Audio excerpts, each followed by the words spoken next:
From complexity to simplicity, we have made maths easy. Welcome to Philemathics series. Subscribe now and let's make mathematics an exciting journey together. The 17th question of NECO 2025 is on logarithm without use of tables. It says evaluate log 8 to base 5 plus log 9 to base 5 minus log 2 to base 5. So we can do this using the laws of logarithm.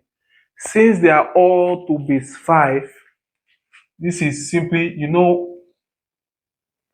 for addition, we multiply the numbers. So this is log to base 5, 8 multiplying 9, and for subtraction, we divided by 2. So this and this are equivalent way of writing the same thing.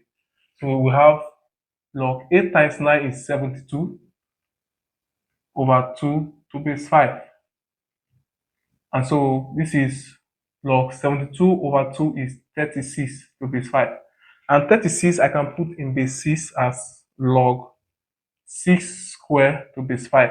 From laws of logarithm, this power can multiply the log. So this is 2 log 6 to base 5. And that is C.